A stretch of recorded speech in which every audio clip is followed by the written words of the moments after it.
Okay, I have to start with a huge content warning here. This is depressing news, and it's going to start out bad, and it's not really going to get much better through the rest of the video.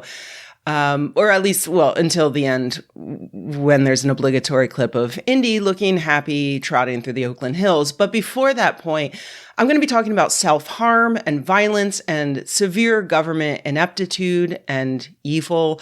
If any of these is going to bring you too much horror during a time that should be joyful, feel free to click off or just skip to the end to see the dog.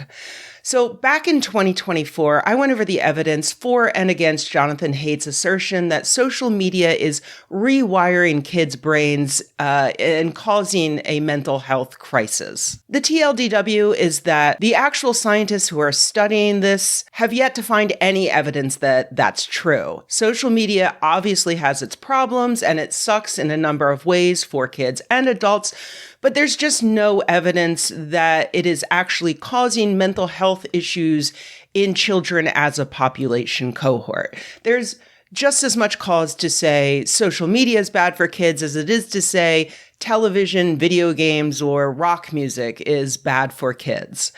I bring this back up now because despite the lack of any evidence of a greater harm, governments around the planet are considering laws and in some cases actually passing laws ostensibly to try to stop kids from accessing social media.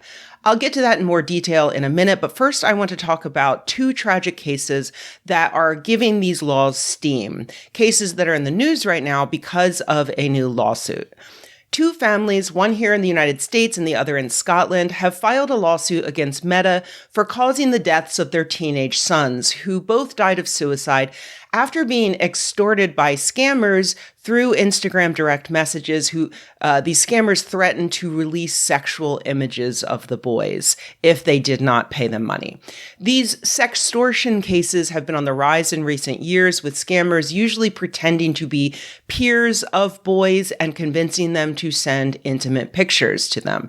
They then claim to have the ability to send those images on to the kids' contacts, their friends and family, unless they are paid hundreds or thousands of dollars. Murray Dowie of Scotland was 16 at the end of 2023, and his family thought he was absolutely fine before he left a family gathering, went to his room, and killed himself. A search of his phone afterwards revealed that he had been communicating with scammers just prior to doing that. Levi Massajeski was only 13 in 2024 when the exact same thing happened to him. The reaction to this lawsuit on social media, as far as I've seen, has been to completely support these families and to shit on Meta for being an evil corporation that is clearly and obviously negligent when it comes to protecting minors who use its products. And why shouldn't that be the reaction? You know, Meta is famous for putting profits over human lives to the point of allowing nefarious actors to use Facebook to literally perpetuate a genocide in Myanmar, to get Trump elected, to spread hate speech in Ethiopia. You know, the word evil tends to be a religious concept with a lot of baggage that erases all subtlety and sometimes all cause. But yeah, if anything is evil, yeah, Meta is fucking evil. But I do think it's worthwhile to back up and appreciate some of the subtlety, specifically because these cases are being used to support social media bans. These tragic cases do not erase the actual research that shows that social media is, as per the name, a medium. That medium can be used for ill, like in these cases, but the laws that are being passed are not necessarily the solution to these problems. As I said in that previous video about Haidt's pseudoscientific claim that social media is rewiring kids' brains, part of the problem with banning kids from social media is that it's an overly simplistic act that allows parents and authorities to feel like they've done enough, and they can then ignore all of the things that are actually causing kids to have mental health problems. Take Levi, for instance. You know, he was only 13 and he had only been on Instagram for 2 days before he took his own life. And how did he do that? He used a gun that his family had in the home with bullets. Why did this child have access to a loaded gun? Would he have killed himself had it been a little less easy? Sadly, we just don't know. In the case of Murray, his family admits that they knew he had been on Instagram since he was 10 years old, despite the fact that Instagram already restricted its use to kids over the age of 13 only. Obviously, it's understandable that his family didn't realize an app for sharing pictures could be so dangerous for a child, but this shows how it's not quite as easy as simply increasing the age at which kids are supposed to be allowed to access social media. And I've talked before about the attempts to improve the ability of these apps to restrict access from kids and how they are doomed to fail at their stated goal. And in fact, they only exist to increase profits for the corporations selling the age verification while making everyone less safe and exploiting our own privacy. There's a reason these age verification services are owned by gaming and pornography companies who then lobby governments to force websites to use them. That's why I wasn't surprised to see who was behind the law that recently took effect in Australia, where YouTube, TikTok, Facebook, Instagram, and Snapchat are now supposedly banned for any kids under the age of 16. Australians were told the campaign to enact the law was a grassroots organization called 36 Months. In reality, 36 Months was created during a single meeting in the boardroom of Finch, an advertising company with several high-profile clients that deal in gambling, like Ladbrokes, Sportsbet, CrownBet, and Tab Australia. In fact, as reported by the independent news outlet Crikey, incredible name, during that very meeting, other employees at Finch were working on a spot that would go on to become the third most complained about ad in New Zealand. Hey, let's get a bet on. You right, mate? I think I'm having a hunch. Yeah! I feel it in my fingers! I feel it in my toes! Hunches all around me, and so the feeling grows. Staff from Finch, which was the primary funder of 36 Months, would go on to work double duty on that nonprofit, which then lobbied the Australian government to ban that handful of social media sites, none of which included any gambling or gaming apps, despite the fact that kids absolutely use those apps to connect with friends, and despite the fact that prior to that campaign, the Australian government was seriously considering a total ban on online gambling advertising.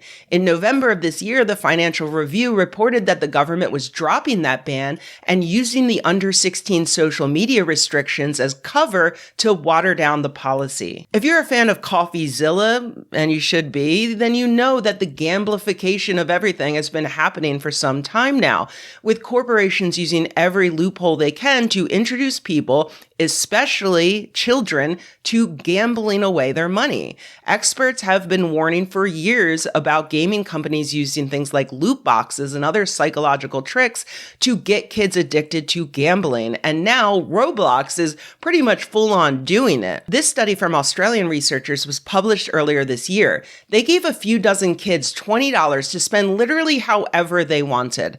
4 of those kids bought non-digital items like bike parts or candy. 12 of them spent it all on Roblox, and they reported scary and complex transactions, described random reward systems as child gambling, and talked of scams and cash grabs, with the platform's inflexible refund policy providing little recourse.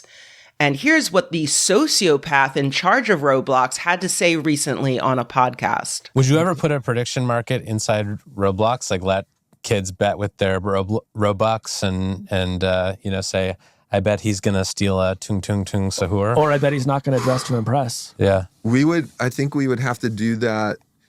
Once again, I'll share some of the complexity. There's no complexity. Every single country in the world has different legislation around Just loot boxes and kid gambling. Mm-hmm. And so we would have to be, it sounds very fun and obvious. Like, I love that. Oh, to be clear, I think this is a horrible idea.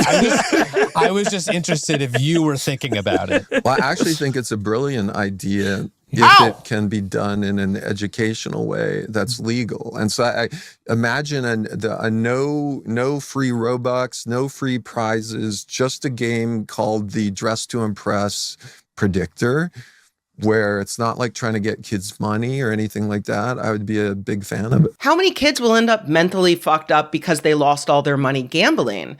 How many will consider suicide rather than tell their parents, especially if they were secretly using their parents' money? And what's the solution? Ban kids from online gambling? Well, yeah, obviously, we should do that. But just like with social media, that will not fix the core problem. Like, that Roblox guy, for a start, should be in prison. Seriously.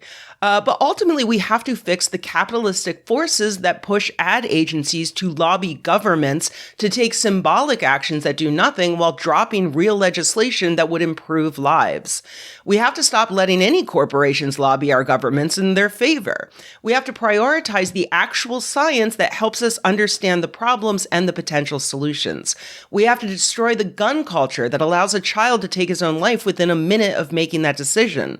We have to empower parents to understand the dangers their kids face and give them the tools to educate and protect their kids from predatory people and companies. It sucks that we can't just snap our fingers, make social media disappear, and everything is fixed. It's complicated and requires a multi-pronged plan of action. I'll end with an anecdote. I actually grew up gambling. I played poker for money with my parents' friends before I could even hold the cards up. My parents made slits in a block of foam so I could set the cards up in front of me. When I was about 10, this sounds crazy, but it's true. I hit the jackpot on a children's slot machine at Six Flags Great Adventure, and I used the tokens to buy a roulette set, which became the anchor of my bedroom casino, where my friends would play games and I, as the house, would take their money. One day I was babysitting a 7-year-old boy who had $20 on him, which he bet and eventually lost in a blackjack game just as his mom pulled up to the house to pick him up. Our moms walked into my bedroom. He was sitting in front of a bunch of cards crying, like bawling his eyes out. I argued, he knew the rules of the game. He lost fair and square. And my mom argued that he's 7 and I'm an asshole and I had to give him his $20 back. So I did, and I was salty about it for a bit. But then I thought it over and I realized my mom was right. I took advantage of a little kid who may have known the rules of blackjack but didn't understand the odds or the consequences of losing. He just thought of the joy of winning. And I felt like an asshole. And from then on, I went back to just playing poker with my parents' friends, who, for the record, never gave me my money back when I lost. But I did know the odds.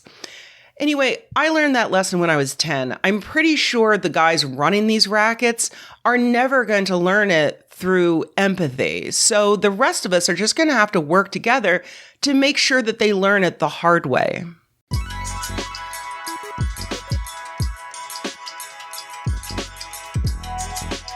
Hey everybody, thanks for watching. If you enjoyed this video, please give it a like. If you loved the video, please subscribe. And if you think the world could use more videos like this and you happen to have a few bucks laying around, head to patreon.com/Rebecca and join an awesome community of nerds like the people whose names you see on the screen right now. Thanks.